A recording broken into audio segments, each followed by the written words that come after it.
கர்த்தருடைய பரிசுநாமத்துக்கு மகிமையுண்டாவதாக. இந்த நாளிலும் என் தேவனும் நானும் என்ற நிகழ்ச்சியின் மூலமாக உங்களை சந்திப்பதில் பெருமகிழ்ச்சி அடைகிறோம். இந்த நாளுக்கான தேவ வார்த்தை, கபடமில்லாத உதடுகளிலிருந்து பிறக்க என் விண்ணப்பத்திற்கு செவி கொடும். சங்கீதம் 17:1. ஆண்டவரே, என் நியாயத்தை கேளும் ஐயா, என் கூப்பிடுதலை கவனியும். கபடமில்லாமல் இல்லாத உதடுகளிலிருந்து பிறக்க என் விண்ணப்பத்தை கேட்டாலும் அவர் ஏங்கி சொல்றார். ஒரு கள்ளம் கபடு இல்லாம ஆண்டவர்கிட்ட கேட்கிறார். நியாயம் அவர் பக்கம் இருக்கு, தப்பிதம் பண்ணல, ஆனா கபடு இல்லாத கேட்கிறார். எவ்வளவு நம்ம சொல்லுவோம்ல, குழந்தை மனசு.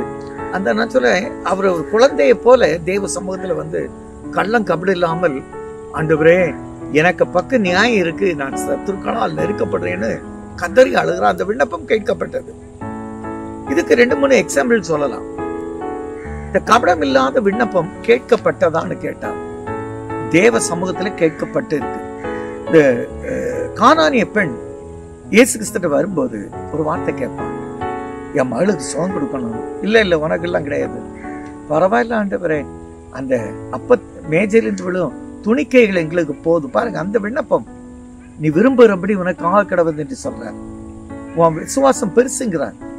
அப்போ விருப்பத்தை நிறைவேற்ற கபடமில்லாத ஜெபம் கேட்கப்படுகிறது. அதே போல ஆண்டவர் ஆபிரகாம் ஆண்டவர்கிட்ட சொல்லுவாப்ல, இஸ்மவேலும் உமக்கு பிழைப்பானாக, அவர் ஈசாக்கு உனக்கு பிள்ளையா இருப்பான். ஈசாக்கை பற்றி பேசும்போது கள்ளம் கபடு இல்லாம சொல்றாரு, ஈசாக்கு உம்மிடத்தில் பிழைப்பானாக. உடனே 12 பிரபுக்களை அவன் உடையவனா இருப்பான். அப்படி அவனை ஆசீர்வதிக்கிறார். கபடம் இல்லாத விண்ணப்பம். தேவ சமூகத்துல போய் அன்னாள் தேவ சமூகத்துல போய் கதறான். ஏலி வந்து சத்தம் போடுறாரு. அவ கபடம் இல்லாமல், ஐயா என் வேதனை பாரும். அதுக்கு என்ன பதில் பாருங்க. ஏலி சொல்ற சமாதானத்தோடு போ, உன் விண்ணப்பம் கேட்கப்பட்டது. ஒரு 10 வருஷம் 10 வசனம் கழிச்சு பாருங்க, இந்த பிள்ளைக்காக விண்ணப்பம் பண்ணின்னு கர்த்தர் விண்ணப்பத்தின் சத்தத்தை கேட்டார். கபடம் இல்லாத விண்ணப்பம். நோயோடு இருக்கிற எசேக்கியா சுவர்புறமாய் திரும்பி கேட்டபோது 15 ஆண்டுகள் கூட்டி கொடுத்தாரே, வியாதியில இருந்து விண்ணப்பம் பண்றீங்களா?